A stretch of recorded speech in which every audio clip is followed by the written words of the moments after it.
Rebonjour à toutes et à tous. Donc on va maintenant remettre le prix Ouest France étonnant voyageur et on va bientôt savoir qui va succéder à Velibor Čolić qui avait eu le prix l'année dernière pour Guerre et pluie. Donc avant de rentrer dans vraiment les festivités, je vais appeler Stéphane Vernet, qui est rédacteur en chef délégué et directeur de la rédaction de Paris-Ouest France, des écrivains, et il va nous présenter le prix un peu plus en détail. Stéphane, je vous en prie. Bienvenue. Bonjour. Est-ce que vous pouvez donc nous représenter un petit peu le prix, comment il fonctionne, quelle est sa dotation, quels sont les partenaires ? Oui, alors en 2 mots, c'est un prix qui a été créé en 2005, première édition en fait. Et donc tous les ans, on remet un prix en fait à un écrivain, un auteur ou une autrice par le biais d'un jury de jeunes. Alors ce sont 10 jeunes qui ont entre 15 et 20 ans. Qui sont les seuls maîtres de ce prix et qui choisissent le livre. On les accompagne en présélectionnant un certain nombre d'ouvrages. On leur propose 10 ouvrages à la lecture. Ils font deux séquences dans lesquelles la première, ils en présélectionnent 5. Et ce matin, ils ont choisi leur lauréat. Peut-être qu'il faut que je cite les 5 livres qui étaient en compétition. Oui, c'est important. Alors, que je ne me trompe pas, donc il y avait Sauvagerie de Frédéric Degel chez Actes Sud, Ceux que la nuit choisit de Joris Giovannetti, je vais y arriver, chez De Noël, Les Braises de Patagonie de Delphine Grouès au Cherche Midi, La Spirale du Milan Royal de Vincent Maillard chez Philippe Ray, et Ma grand-mère et le pays de la poésie de Mine Tranuit chez Flammarion. Et alors, qu'est-ce qu'on gagne ? Alors, la dotation du prix est de 2 000 €, grâce à notre partenaire Brit Hotel. Et il y a toute une campagne en fait, d'accompagnement du lauréat à travers nos plateformes, nos éditions, où on fait la promotion du lauréat chaque année, sur nos différents supports pendant plusieurs semaines, plusieurs mois. D'accord. Donc on va tout de suite accueillir déjà les écrivains qui présélectionnent les ouvrages. Et puis on va avancer pour laisser du temps au lauréat ou à la lauréate et puis à la lecture. Je vais donc appeler Ananda Devi, Marie Charel. Est-ce qu'ils sont dans le coin ?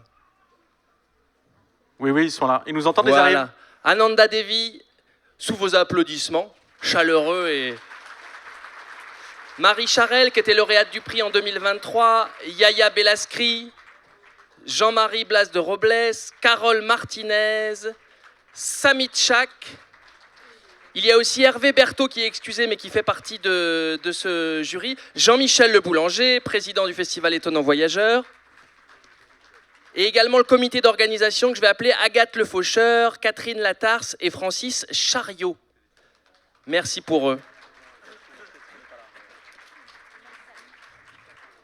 Catherine n'est pas là. Et Samy a disparu, mais je l'ai croisé tout à l'heure, donc il est avec nous, d'une certaine manière. Merci beaucoup. Je vais vous faire redescendre tout de suite pour faire venir le jury des jeunes. C'était un grand plaisir de vous avoir, mais vous reviendrez pour la photo.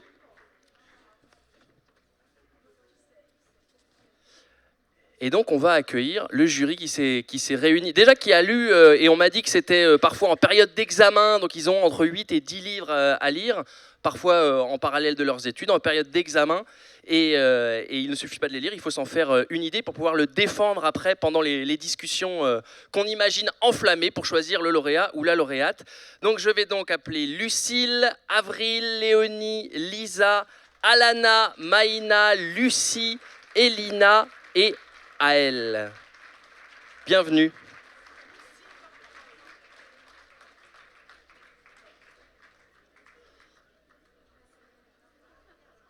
Alors, l'un ou l'une d'entre vous, peut-être deux, je ne sais pas ce que vous avez décidé, va, sans plus attendre, mettre fin à ce suspense que l'on sait insoutenable.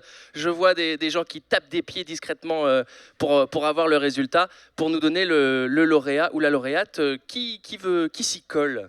C'est vous. Allez-y. Alors, attendez, on va faire ça quand même, on va faire ça bien.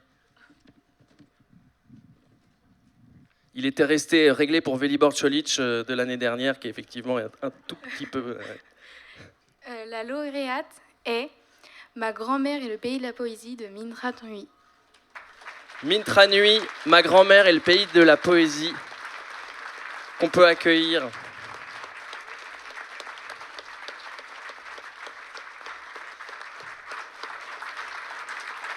Bonjour et merci.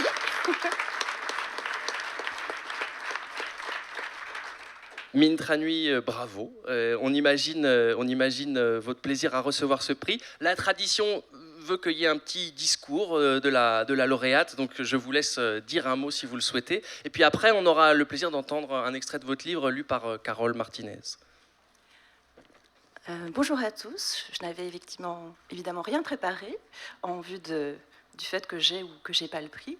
Je peux vous raconter une petite anecdote ce matin, à savoir qu'on m'avait mis dans un Airbnb où il n'y avait pas de réseau. Et donc, on m'avait dit, bon, le résultat, sans doute, on saura vers 11h30. Donc, très tranquillement, je reste dans mon Airbnb, et puis à 11h30, je sors et je trouve 12 messages sur mon portable. Mais où est-ce que t'es? Mais voilà, parce que c'était des messages au départ chaleureux, puis un peu plus énervés sur la fin. Et ensuite, chargé comme un baudet, on m'a dit, on est au Châteaubriand, tout le jeune jury t'attend. Et voilà. Et comme je ne suis pas une familière de Saint-Malo, je me suis perdue 3 fois, avant de réussir à trouver mon chemin, toujours avec mon barda, et en sueur, à arriver au Châteaubriand, pour remercier les jeunes gens qui se sont dit, bon, en fait, elle aussi, c'est une voyageuse et une exploratrice, mais à très, très petit niveau, et vraiment sur un territoire extrêmement circonscrit. Plaisanterie mise à part, je suis très touchée, très émue que ce prix, le prix Ouest France Étonnant Voyageur, aille à ma grand-mère et le pays de la poésie, et donc quelque part à ma grand-mère, qui était une voyageuse, mais une voyageuse malgré elle, une voyageuse qui était une exilée dans beaucoup de sens, à tous les sens du terme. Elle a quitté le Vietnam pour la France. Elle n'a jamais réussi à acquérir le français, bien qu'elle ait longtemps essayé. Et elle avait transporté avec elle une bulle de Vietnam, donc des petits plats vietnamiens, la langue, des usages. Et elle a pris soin de moi. De cette façon-là, j'ai découvert finalement le français et la culture française à l'école. Et ce livre est un hommage évidemment aux silencieux, aux gens qui ont surmonté les épreuves et qui n'en ont jamais rien dit, pour des raisons à la fois culturelles et générationnelles, puisqu'ils appartenaient ou ils appartiennent à un monde où on ne va pas consulter le psy, on ne se raconte pas, on ne raconte pas les épreuves qu'on a vécues, les tragédies qu'on a vécues, on garde ses deuils pour soi et on continue, en serrant les dents. Dans le cas de ma grand-mère, ce qui m'a beaucoup frappée, c'est qu'elle ne s'est pas contentée de serrer les dents. C'est qu'elle a continué à donner de l'amour alors que presque tout lui avait été retiré dans sa vie d'avant. Et pour moi, c'est un livre, bien sûr, qui parle de ma grand-mère, mais qui, j'espère, parle aussi de toutes les grand-mères du monde, de tous ceux qui ont aimé profondément les leurs, et qui, en même temps, cet amour, parfois, demeure malgré une distance qui est liée. Par exemple, ma grand-mère, donc c'était plus la même langue, c'était pas non plus la même classe sociale, puisque c'était une paysanne. Et Dieu sait qu'il y a beaucoup de grands-parents, de parents paysans en France. Et donc pour moi, c'était une façon de parler d'elle, de cet héroïsme discret qui n'est pas assez souligné, des gens qui résistent aux épreuves et qui continuent de donner de l'amour. Et j'espère que ça parlera à d'autres. Et ma plus grande joie, je pense, c'est que voilà, tous ces jeunes gens qui, a priori, ou alors c'est très bien caché, n'ont pas d'origine vietnamienne, ne parlent pas vietnamien et n'ont pas été élevés à petits coups de plats vietnamiens, et puis aussi être touchés par cette histoire qui semble à la fois lointaine et qui, en fait, je pense, est très proche. On a tous autour des joues des gens qu'on aime profondément et à qui, parfois, on n'a pas su le dire.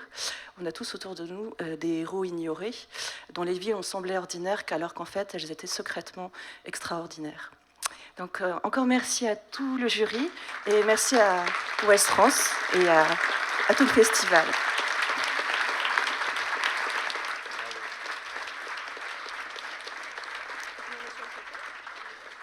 Et Minh Tran Huy, vous serez sur ce plateau cet après-midi à 15h, puisqu'on la reçoit au Café Littéraire pour parler de ce très beau livre et que j'ai eu le plaisir de lire, et qui est un livre sur le soin silencieux, qui est vraiment magnifique. Merci. Donc merci beaucoup. Avant peut-être d'entendre un extrait du livre, parce que c'est important, une lecture par Carole Martinez, peut-être une question à l'un ou l'une d'entre vous. Pourquoi vous avez fait ce choix? Qu'est-ce qui vous a porté en fait dans le fait d'élire ce livre? À qui je passe ce micro volant? Eh bien, vas-y. Je pense qu'on a choisi ce livre parce qu'on l'a tous trouvé très émouvant. Il y a beaucoup d'émotions partagées, des bonnes comme des plus difficiles finalement. Et ça peut rappeler des souvenirs. Moi, personnellement, par exemple, ça m'a rappelé les souvenirs aussi avec ma grand-mère. Et c'est un livre qui peut parler à tout le monde, quoi. Donc voilà. Merci beaucoup. Carole, est-ce que vous voulez venir?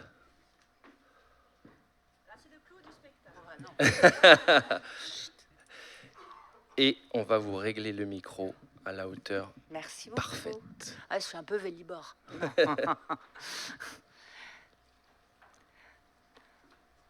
Tu ne parlais pas français. Ce n'était pas faute d'avoir essayé. Tu avais compilé toutes sortes de manuels et de méthodes pour apprendre à l'écrire et à le lire, dérouler des heures et des heures de cassettes audio pour le prononcer correctement, rempli plusieurs carnets de listes de vocabulaire adaptés à toutes les circonstances de la vie courante.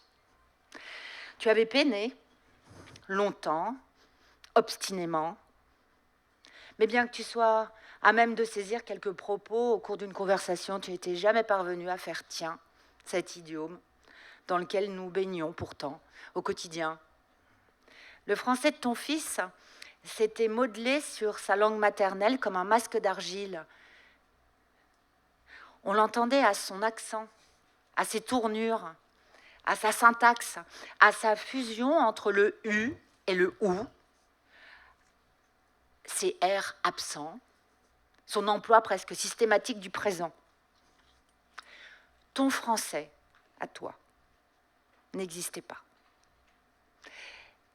Il n'avait pas obtenu droit de cité dans ton espace linguistique, à l'exception des « bonjour »,« au revoir »,« s'il vous plaît »,« je vous en prie », formules que tu t'étais appliqué à retenir parce qu'elles t'étaient essentielles. Toi qui ne désirais rien tant que témoigner respect et politesse à ton interlocuteur, mais craignais si fort de mal prononcer les mots que tu ne les lâchais que dans un murmure haché. Toute autre phrase ou expression glissait sur toi, comme sur un lac gelé. Tu ne leur offrais aucune prise, aucune fissure où se ficher. Le vietnamien te constituait tout entière, os, chair et peau, corps, âme et esprit. Malgré le passeport qui t'avait été accordé, tu demeurais, du fait de ton verbe, profondément, absolument, totalement vietnamienne.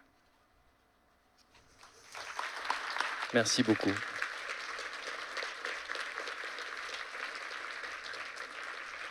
Merci beaucoup.